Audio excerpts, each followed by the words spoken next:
Alright, magandang umaga mga kagrasa. So mayroon tayong customer ngayon. Actually mga kagrasa, ano lang to, nag-pick up to. Kaya lang dito na sa amin nagkaroon ng problema. So ang problema daw nito mga kagrasa, hindi tumataas yung hangin. So pagka ganito mga air brake, semi air brake, ganito talaga ang problema niyan. Minsan nagkakaroon ng problema. Katulad niyan, yung operator nito, driver nandito, hindi niya, karamihan naman sa mga medyo mahirap na itubol to kasi nga hindi naman mekaniko, para hindi mo linya. So nais ko lang i-share sa inyo para kung sakaling nandoon kayo sa labas, sa ibang lugar, pag nagkaroon kayo ng trouble na ganito, makuhanan nyo ng idea. So check na natin mga kagrasa kung ito ba'y hindi talaga tumataas yung hangin niya.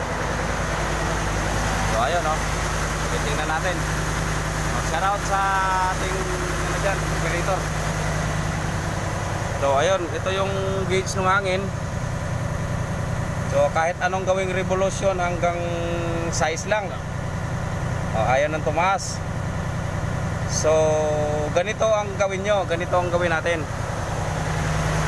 Unang-una, pupunta tayo sa may gamit ka? Hindi, huwag muna patayin. Unang-una, ganito gagawin nyo kapag ayaw nang tumaas. Ang unang-una nyong i-check, bakit ayaw tumaas.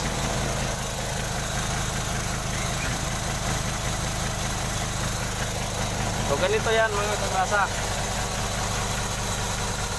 Ang unang-unang i-check nyo mga kagrasa, kasi ito yung galing sa air compressor. Dito, ayun, nandoon yung air compressor. Ito yung linya na yon, ito yon. Paglabas ng air compressor, ito yung in, ito yung out. So ito yung air dryer. So dito nyo buksan, tatanggalin nyo to para ma-check mo kung yung air compressor mo ba may lumalabas na hangin o wala. Okay.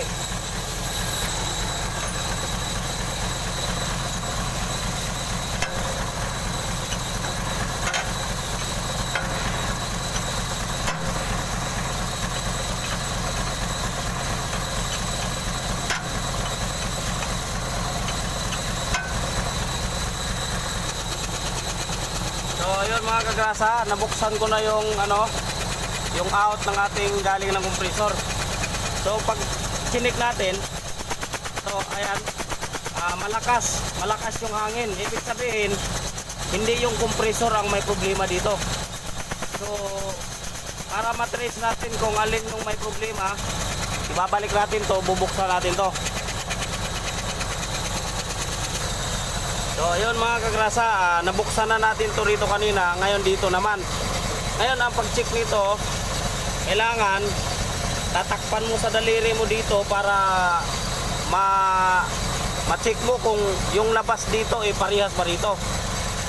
So i-check natin to. O ayun mga kagrasa, halos kaya kong pigilan, mahina yung labas ng hangin, kaya nahihirapan yung compressor na paangatin yung hangin.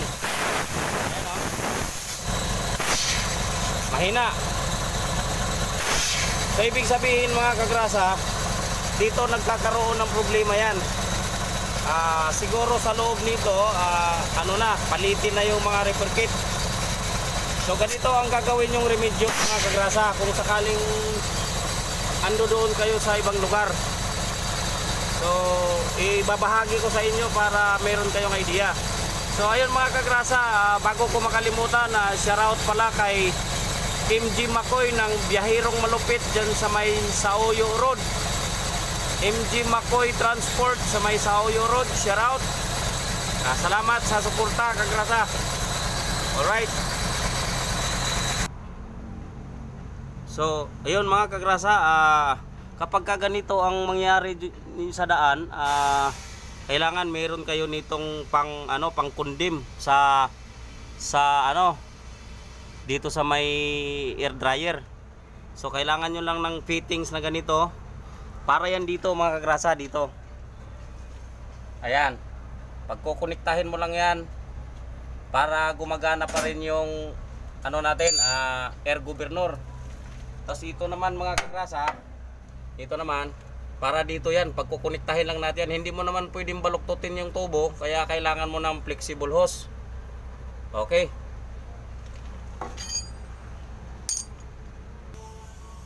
Ayun, nakaano na yan. So ayun mga kagrasa. So gagawin nyo mga kagrasa, tanggalin nyo lang yung fittings.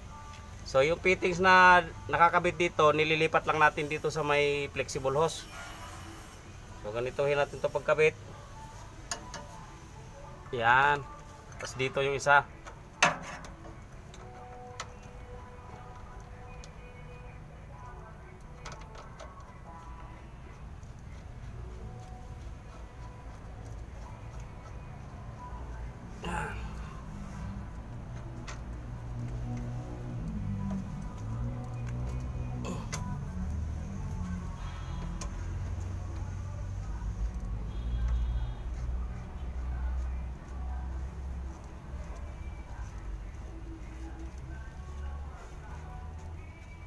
Yan.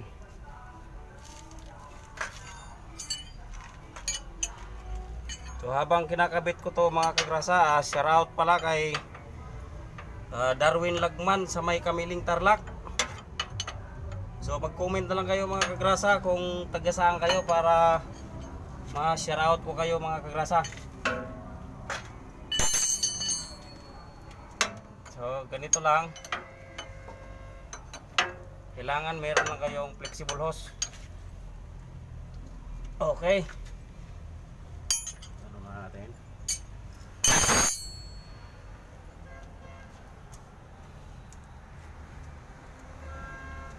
Yan. So ito mga kagrasa, nakakonekta na yung fittings natin. Pagdugtungin mo lang to para gumagana yung ating air governor.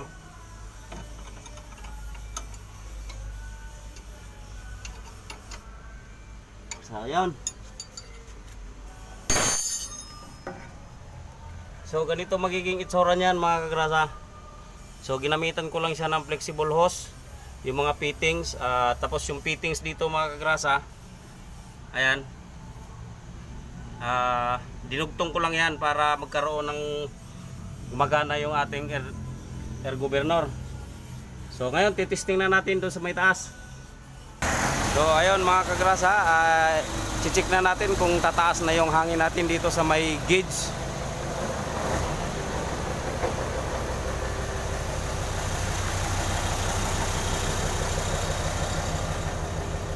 So ayan, unti-unti nang tumaas.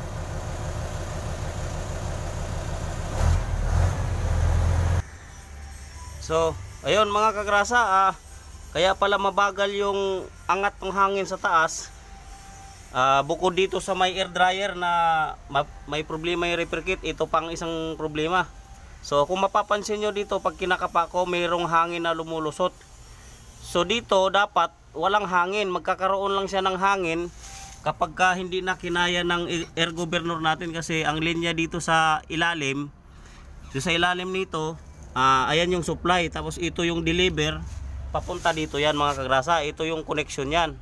Pagka hindi na kinayang pigilin ng control valve natin na air governor, dapat lulusot yung hangin dito para itulak yung valve, para hindi na siya magkarga, para makapahinga ng charging yung natin, yung air compressor.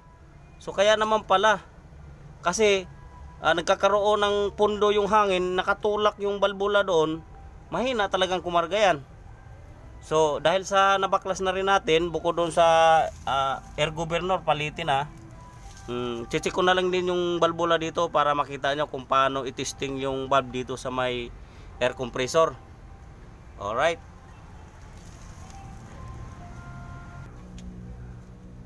So ito yung natin.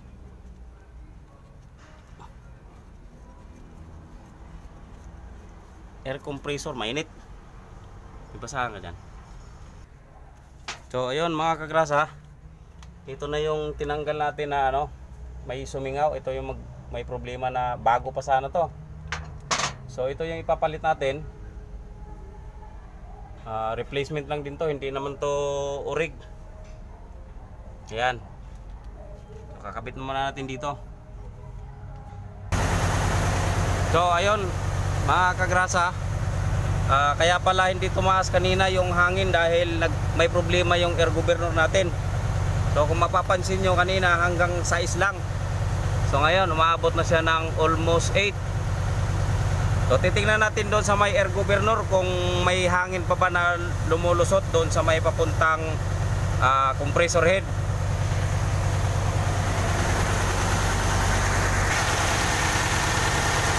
So ayun, dito mga grasa, wala siya, wala. Ayun, hop!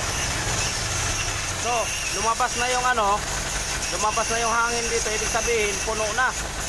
So sa tingin ko nasa 8.5 yan, oh. So yun, wala na naman, nagkakarga na naman yun mga kagrasa. So ito yung dahilan kanina, bukod dito sa may air dryer, may problema yung repair kit, pati yung air governor. So ngayon, sasara na natin.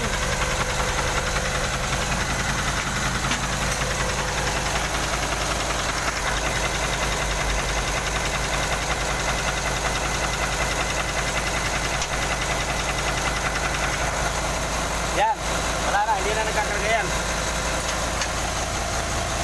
So yun mga kagrasa, nakita nyo kung paano ko siya tinitrace. Kung nagustuhan nyo yung aking video, huwag nyo kalimutang mag-like, subscribe, hit the bell para updated sa sunod kong video mga kagrasa. Maraming salamat sa susuporta.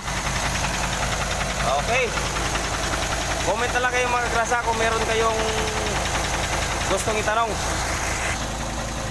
Okay na muna ako, ano? So yun mga kagrasa, maraming salamat sa suporta.